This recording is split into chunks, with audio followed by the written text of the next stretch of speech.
Have you ever felt like your own mind is working against you? Like no matter how much you try to stay positive, a small thought creeps in, whispering, "You're not good enough. You're too late. You'll never get there." It's almost like being trapped inside a storm that no one else can see. You smile on the outside, but inside it's chaos. Memories replaying, fears echoing, doubts crawling up every quiet moment. That's the battle most people never talk about. The one happening inside their own head. Controlling your mind doesn't mean stopping thoughts. It means owning them. It's not about becoming emotionless. It's about understanding the emotions before they control you. Most of us think control means suppression, but real control is awareness. It's noticing the storm before it hits and deciding not to get swept away. In this audiobook, you're not going to learn some overnight mind hack. You'll learn something far more powerful. The skill of mental leadership. Because when you learn to control your mind, you stop being a prisoner of your thoughts and you start becoming the author of your life.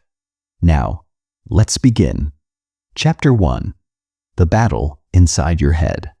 Every morning, before you even open your eyes, your mind starts talking. It reminds you of yesterday's mistakes, your unfinished tasks, the messages you haven't replied to. You haven't even started your day, yet your brain has already built a battlefield. This is where most people lose. Not because the world is too hard, but because their mind never learned to be quiet. Your mind is powerful, but it's also tricky. It's like an overprotective friend that wants to keep you safe, but ends up making you scared of everything. It tells you, don't try, you'll fail. Don't trust, you'll get hurt. Don't dream, it's too late. And without realizing it, you start believing those thoughts. You build walls that don't exist. You live in cages you can't even see. But here's the truth that changes everything. You are not your thoughts. You are the one hearing them. The moment you realize this, everything shifts. You can step back, take a deep breath and say, that's just a thought, not reality. Think about it. How many times have your thoughts lied to you? How many times have you imagined worst-case scenarios that never happened? The mind creates stories that feel real because it runs on fear and repetition. And the more you listen to those voices, the louder they get. Control begins the moment you notice the voice instead of reacting to it. It's like realizing you're watching a movie instead of being stuck inside it. When anger rises, when anxiety starts to pull you down, pause for 1 second and say to yourself, this is my mind talking, not my truth. That single pause can save you from saying something you'll regret, from spiraling into worry, from losing peace that's already yours. Every master of the mind started as someone who couldn't stop overthinking. The difference isn't that they became superhuman. It's that they trained themselves to watch their mind instead of being run by it. Awareness is the first step toward freedom. Because once you see how your mind works, you stop being controlled by it. So tonight or tomorrow morning, when those thoughts start to chatter, don't fight them. Watch them. Let them come. Let them go. And remind yourself, you are the listener, not the noise. And once you truly understand that, the battle inside your head begins to quiet. Chapter 2. Why you lose control and how to get it back. It always starts small. One bad comment, one mistake, one unexpected delay, and suddenly your entire peace of mind is gone. You're angry, defensive, anxious, and before you even realize it, your thoughts are racing faster than your breath. It's strange, isn't it? How something so tiny can make you lose control so easily. That's because control isn't lost in the big moments. It slips away quietly in the small ones. You lose control when your mind becomes reactive. A reactive mind doesn't pause.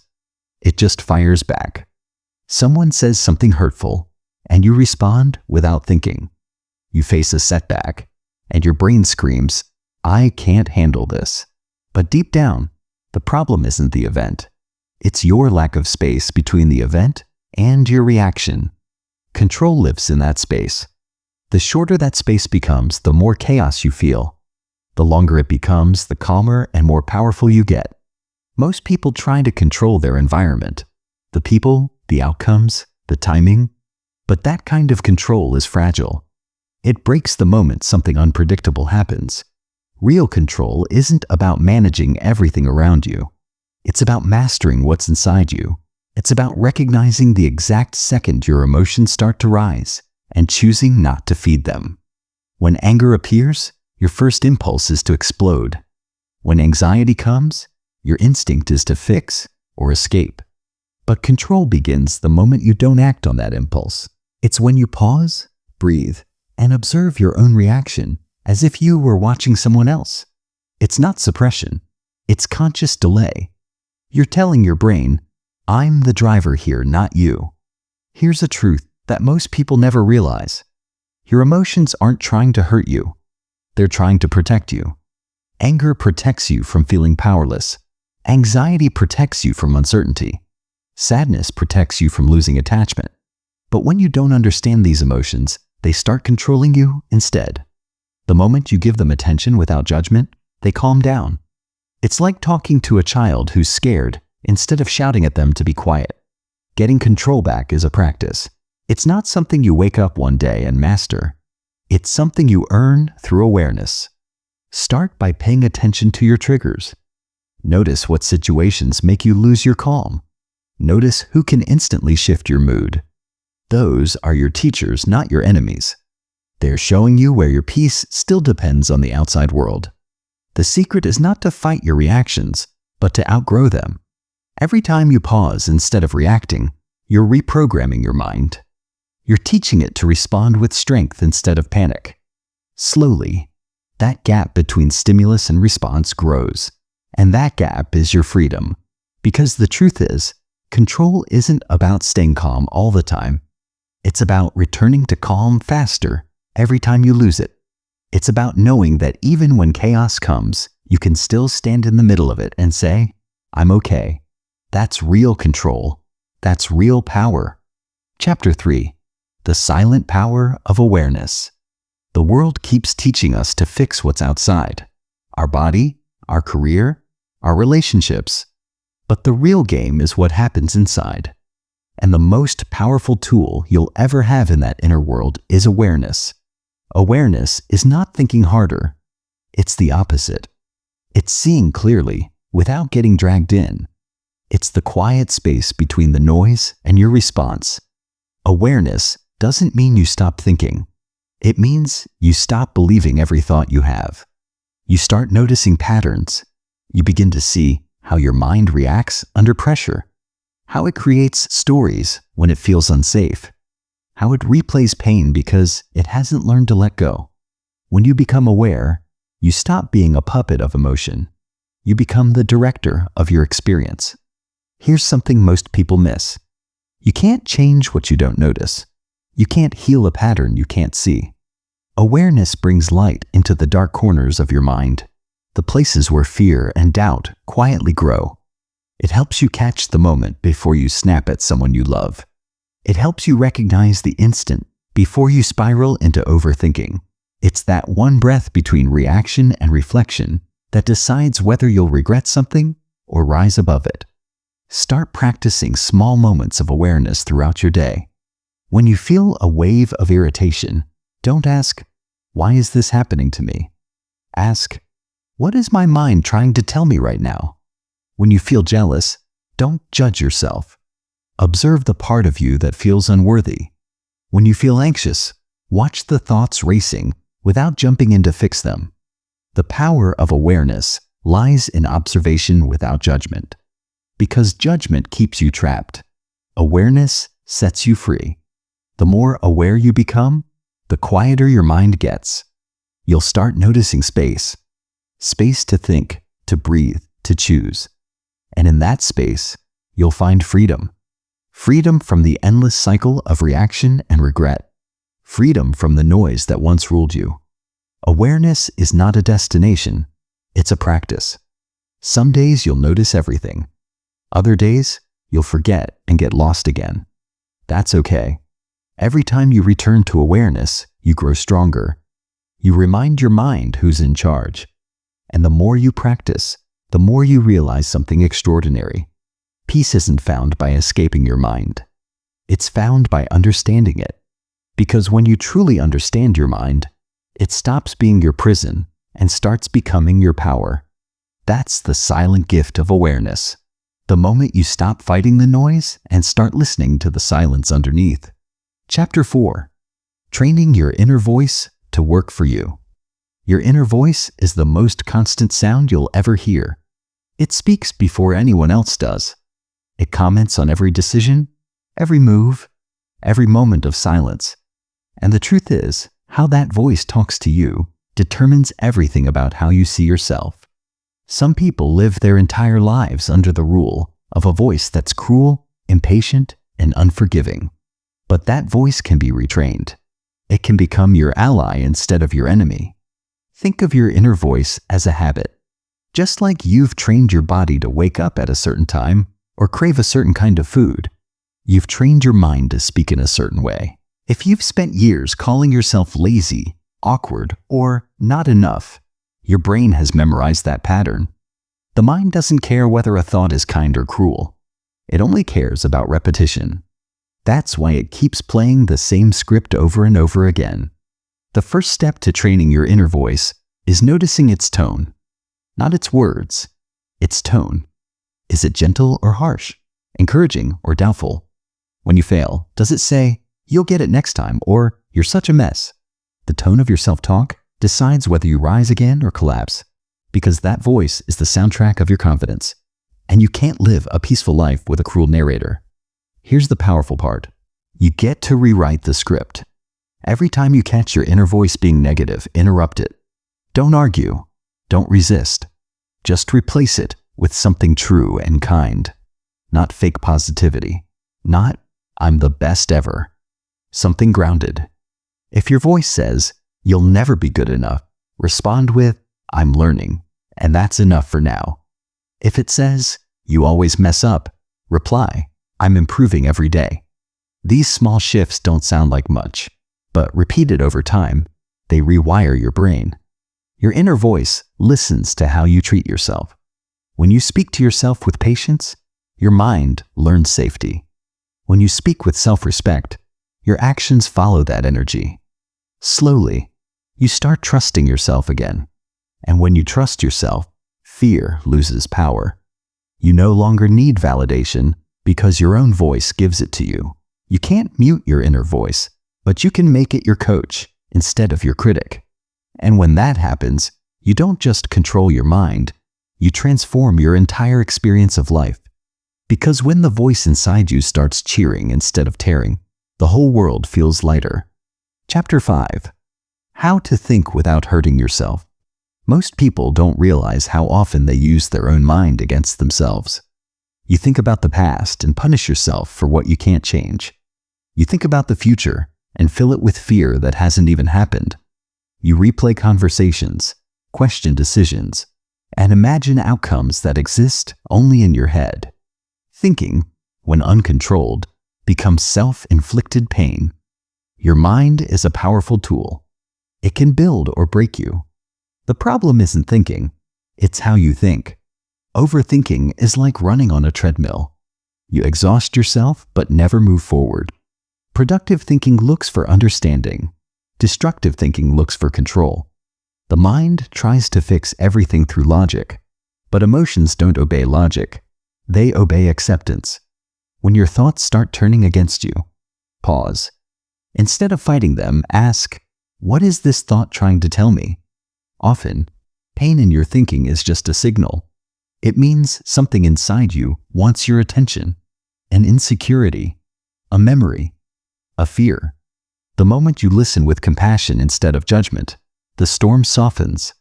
The secret to thinking without hurting yourself is detachment. It doesn't mean you stop caring. It means you stop personalizing every thought. You learn to see your thoughts as data, not destiny.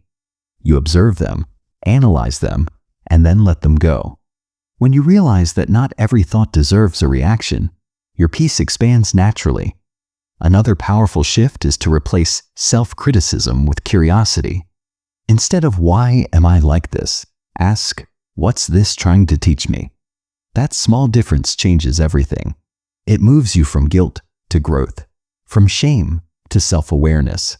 Remember, your mind can't always tell the difference between imagination and reality. When you replay painful scenarios, your body reacts as if they're happening now. So, the next time you catch yourself spiraling, gently say, "Stop. I'm safe. This is just a thought." The more often you do this, the more your mind starts trusting peace over panic. Thinking deeply isn't the problem. It's thinking negatively without awareness that hurts you. When you start choosing thoughts that build rather than break, you stop being your own enemy. You learn to use your mind as an ally, not a weapon. Because at the end of the day, the quality of your life isn't determined by how much you think. It's determined by how kindly you think. Chapter 6. Breaking the Cycle of Overthinking. Overthinking is like quicksand. The harder you struggle to escape, the deeper you sink. You know that feeling when a small thought spirals into an endless chain of what-ifs? One simple message left on read, and suddenly your mind is building a story of rejection, distance, and loss. One small mistake at work, and you start imagining 100 ways your future might fall apart.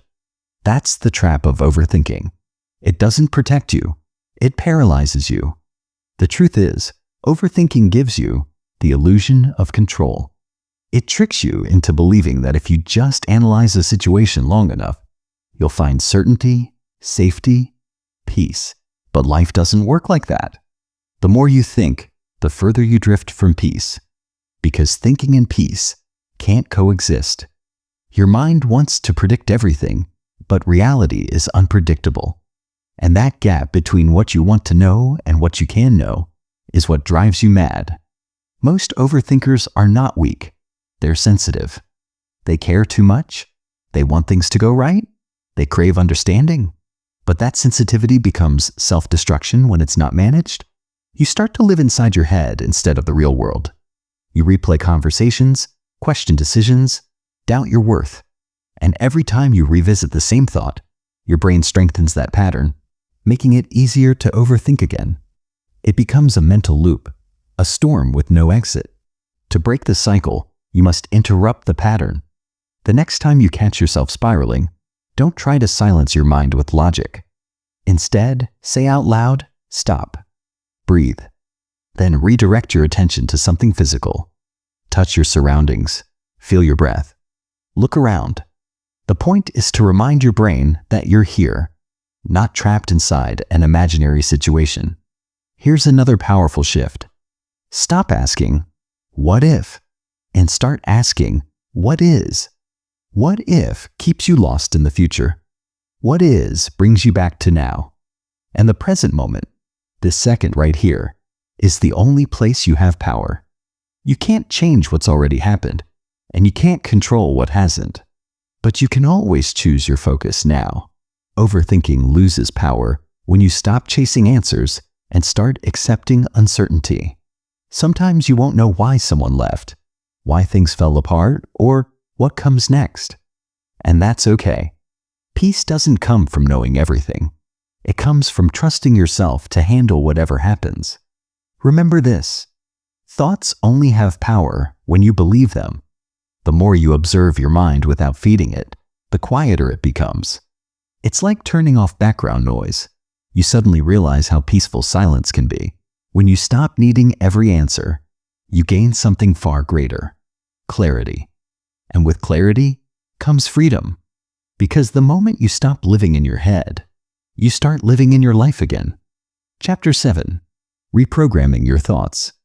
Every thought you think shapes your reality. What you believe, you become. Yet most of your beliefs weren't chosen by you. They were inherited, absorbed, or conditioned by your surroundings. From childhood, your mind has been recording everything. What others said about you, what you failed at, what you feared. Over time, those recordings became your internal voice. And now, that voice controls how you see yourself. But here's the truth: you can rewrite it. The mind is programmable. Neuroscience calls it neuroplasticity, but in simple words, it means your brain can change. The same way your muscles grow with training, your thoughts grow with repetition. You can literally train your mind to think differently. The first step is awareness. You can't change what you don't notice. Start by observing your thoughts without judgment. Throughout the day, pause and ask yourself, what am I thinking right now? Is this helping me or hurting me? Just that awareness starts weakening old patterns.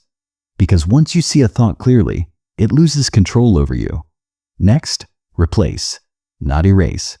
Your brain doesn't understand, don't think about it. If you say, don't be anxious, it still focuses on anxiety. Instead, give it new instructions. For example, replace I'm not good enough with I'm learning to improve. It's small but powerful, because the brain follows repetition, not reason. What you repeat becomes what you believe. Visualization helps too. When you imagine a new version of yourself, your brain fires the same neurons as if it's already real. The more vividly you imagine success, peace, or confidence, the faster your mind adapts. You're not lying to yourself. You're giving your brain a new blueprint to follow. The biggest obstacle is consistency. Old thoughts have deep roots. They won't disappear in a week. But every time you challenge a negative thought, you weaken it. Every time you affirm a better one, you strengthen it. Over time, your inner voice changes from critic to coach. And that's when life begins to shift. Because your outer world is only a reflection of your inner dialogue. You can't live a positive life with a negative mind. Reprogramming your thoughts isn't about forcing fake positivity. It's about choosing clarity. It's about realizing that you have the final say in what lives rent-free in your head. Your thoughts are the architects of your future. If you want to build peace, strength, or freedom, it all starts with what you tell yourself when no one's listening. Chapter 8. The Art of Inner Silence. Your mind never stops talking. From the moment you wake up, it's filled with noise. Worries, to-do lists, regrets, conversations that never happened, and futures that don't exist yet. It's like living with a radio that never turns off. That constant noise is what drains you, not life itself. You're not tired because you've done too much. You're tired because your thoughts haven't stopped all day. True control of the mind begins with silence. But silence isn't just the absence of sound. It's the absence of unnecessary thinking. It's the stillness that comes when you stop reacting to every thought that passes by. Imagine standing on a busy road. Cars, your thoughts, keep passing, honking, rushing, speeding. Most people try to stop the cars, chase them, or get hit by them. But silence means stepping onto the sidewalk and simply watching. You realize you were never the traffic. You were always the observer. Meditation, journaling, deep breathing, these aren't spiritual cliches. They're tools to remind your mind who's in charge. When you practice inner silence, your brain starts to trust you. It stops panicking. It realizes it doesn't need to keep shouting to be heard. Silence is how you build that trust. But here's the catch. Inner silence doesn't come easy. The mind resists it because silence feels like death to it. Your ego survives through noise, comparison, fear, and judgment. The moment you go quiet, ego loses control. And that's why silence feels uncomfortable at first. It's not emptiness, it's detox. You're clearing mental clutter that's been piling up for years. If you want peace, you have to learn to stop arguing with your thoughts. Not every thought deserves a debate. Some are just echoes of your past. Some are fears borrowed from others. When you stop giving them energy, they fade naturally. Silence teaches you this discipline, the strength to respond, not react. Eventually, the silence you create inside will start changing everything outside. You'll speak less, but your words will carry more power. You'll do less, but your actions will have more meaning. You'll seek less approval because you'll already be at peace within yourself. Inner silence isn't about escaping the world. It's about hearing yourself clearly in the world. When your mind finally learns to rest, you stop being at war with life, and you start flowing with it. And in that stillness, you realize something profound. The mind doesn't have to be silent to be peaceful. It just has to be understood. Chapter 9. How to stay calm. Life doesn't always scream. It hums. But sometimes that hum turns into a roar. Notifications, deadlines, arguments, worries about the future, it all becomes noise. And somewhere in that noise, your peace gets lost. You start rushing through your days, overstimulated, overwhelmed, and overthinking. You're doing everything right, but still feel drained. That's because calmness isn't something that happens when life gets quiet. It's something you create within the noise. Calm doesn't mean detachment. It doesn't mean pretending you don't care. It means holding your center when the world spins around you. It's the ability to feel chaos and still choose clarity. You don't have to escape life to be calm. You just have to learn how to stop letting every sound, every problem, every emotion pull you out of yourself. Here's the truth. Your nervous system is like an instrument. Every message, every worry, every bit of stress plays a note on it. When too many notes hit at once, it becomes distorted. That's why you feel restless and unfocused, even when nothing's wrong. To stay calm, you must tune your instrument again, slowly, deliberately with presence. Start with your breath. It's simple, it's free, and it's your built-in reset button. Whenever everything feels too loud, take a slow inhale through your nose. Hold it for 2 seconds, and exhale slowly. Do it 3 times. That 1 minute can interrupt panic, clear fog, and bring you back to your body. It's not magic, it's biology. The moment you slow your breathing, your mind starts believing you're safe again. Another secret to calmness is protecting your attention like it's sacred. Because it is. Every scroll, every argument, every worry takes a piece of it. You can't expect a peace when your attention is scattered across 100 things. Practice presence. When you're eating, just eat. When you're walking, just walk. When you're talking to someone, listen. The more your mind learns to do one thing at a time, the quieter it becomes. And maybe the most important lesson, stop trying to fix everything immediately. Sometimes the best way to calm down is to let time do its job. Not every problem needs your instant reaction. Some things heal in silence. Some truths reveal themselves only when you stop chasing them. Staying calm doesn't mean you're cold. It means you're in control. It means that no matter how loud the world gets, you still know how to hear yourself. Because real strength isn't about how much you can take. It's about how peacefully you can face what comes. So when everything around you feels like too much, don't rush. Don't fight. Don't escape. Breathe. Center yourself. Remember, you are not the noise. You are the stillness underneath it. And that stillness is where your true power lives. Chapter 10. Becoming the master of your own mind. Mastering your mind isn't about controlling every thought. It's about understanding that you can choose which ones matter. Your mind will always talk. It will whisper fear, replay memories, and create stories that aren't true. But real mastery begins when you stop reacting to every voice and start responding from awareness. You see, your mind was never meant to be the driver. It was meant to be the tool. When you learn to pause between a thought and your reaction, you reclaim power. That tiny space. The moment you decide not to say that angry word, not to follow that anxious spiral, not to believe that self-critical voice, that's where peace lives. That's where freedom begins. Every time you catch your mind trying to pull you back into fear or doubt, you have 2 choices: obey or observe. When you obey, you become a slave to thought. When you observe, you rise above it. That's what self-mastery really means. It's not suppression. It's awareness. You stop fighting your thoughts and start guiding them. It takes practice. You'll still overthink sometimes, still get lost in emotions. But each time you return to calm, you strengthen your control. You begin to see your emotions not as enemies, but as signals. Anger teaches you about boundaries. Fear shows you what you value. Sadness reminds you that you care. The moment you listen instead of resist, you stop suffering and start evolving. Eventually, your mind becomes your ally. It starts serving you instead of sabotaging you. You think clearer, speak softer, and feel lighter. You stop being tossed around by life's chaos because you've built stillness inside yourself. That's true power, not the absence of storms, but the ability to stay centered within them. And one day, you'll realize something quietly beautiful.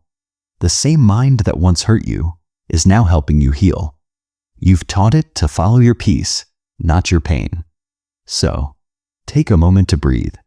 You've come a long way, from chaos to clarity, from reaction to awareness.